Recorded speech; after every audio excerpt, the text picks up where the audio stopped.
Hello everyone. आज का हमारा टॉपिक है एडवांटेजेस एंड डिसएडवांटेजेस और limitations of global business environment. सबसे पहले देखते हैं एडवांटेजेस। Increase revenue. अगर आप बिजनेस कर रहे हो किसी ग्लोबल लेवल पे, ठीक है, तो ऑब्वियसली रेवेन्यू तो अर्न होगी ही, इनकम तो होगी अच्छी खासी, कंट्री की भी होगी एज वेल एज आपकी भी होगी। दूसरा है रीचिंग न्यू कस्टमर्स। किसी और कंट्री के कस्टमर्स भी आपके पास आपके कस्टमर्स बनेंगे, आप उन तक पहुंच पाओगे, नए कस्टमर्स तक आपके। New accessing new talent. किसी और कंट्री में कोई टैलेंट है, कोई रिसोर्सेज है, कोई टेक्नोलॉजी, वो अपनी कंट्री में आएगी, अपनी कंट्री से उनकी कंट्री में जाएगी, ठीक है। तो न्यू टैलेंट का एक्सेस होता है, ठीक है। Optimum utilization of available resources.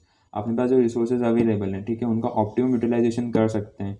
कोई भी चीज़ सपोज अगर अपने कंट्री में बहुत ज़्यादा बन रही है, ठीक है, तो हम उसको एक्सपोर्ट करेंगे, उनका ऑप्टिमम यूटिलाइजेशन हो जाएगा। इसको अगर दूसरे तरीके से सोचें तो कोई भी चीज़ अपन रॉ मटेरियल से बना रहे हैं, अपने पास ऐसी टेक्नोलॉजी नहीं है, ठीक है, जिससे वेस्ट बहुत ज़्यादा निकल रहा है, ठीक है, और अपन कोई बाहरी टेक्नोलॉजी लाके उस चीज़ को प्रोसेस करते हैं, ऑपरेट करते हैं उस मशीन को, तो अपना वेस्ट कम निकल रहा है। तो proper and optimum utilization of available resources भी होगा। इसके बाद कस्टमर्स को भी बेनिफिट रहेगा, प्रोडक्ट की फ्लेक्सिबिलिटी भी रहेगी और ब्रांड इमेज भी रहेगा। कस्टमर्स को वैरायटी ऑफ प्रोडक्ट भी मिल जाएंगे, ठीक है, उनको वैरायटी ऑफ रेंज में भी प्रोडक्ट मिल जाएंगे। प्रोडक्ट वो चूज़ कर सकते हैं, सेम की अलग अलग प्रोडक्ट, वैरायटी ऑफ प्रोडक्ट मिल जाएंगे, और एक ब्रांड इमेज बन जाएगी आपके प्रोडक्ट की किसी और कंट्री में। इसके बाद आते हैं डिसएडवांटेजेस और limitations of global business environment. सबसे पहला है लैंग्वेज बैरियर। अपने यहाँ पे हिंदी चलती है इंडिया में, ठीक है, अमेरिका में इंग्लिश चलती है, ठीक है, और दूसरी कंट्रीज़ में, अरब कंट्रीज़ में अरबिक चलती होगी, कहीं पे और भी डिफरेंट डिफरेंट टाइप्स की लैंग्वेज चलती है। तो एक बहुत बड़ा बैरियर है अगर आप ग्लोबल बिजनेस एनवायरनमेंट करते हो तो, लैंग्वेज बैरियर, ठीक है। फिर इकोनॉमिक डिपेंडेंस, ठीक है, इकोनॉमिकली आप डिपेंड रहते हो, सामने वाले के पास से पैसा आएगा तभी आपका काम रहेगा, ठीक है, तो एक तरह की इकोनॉमिक डिपेंडेंसी हो जाती है। फिर exploitation of a home industry. जैसे कि सपोज़ कोई बाहर से कंपनी आके अपने इंडिया में आ रही है, ठीक है, और वो सेम चीज़ जो अपन यहाँ पे बेच रहे हैं वो उससे सस्ते में बेच रहे हैं वो लोग, ठीक है। तो जो होम इंडस्ट्री है अपनी इंडिया के अंदर की, जितनी भी इंडस्ट्री है, कंपनीज, ऑर्गेनाइजेशन है, ठीक है, उनका एक्सप्लॉयटेशन होगा, उनका नुकसान हो जाएगा।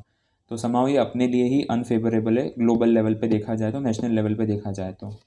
फिर आता है शिपिंग कस्टम्स एंड ड्यूटीज़।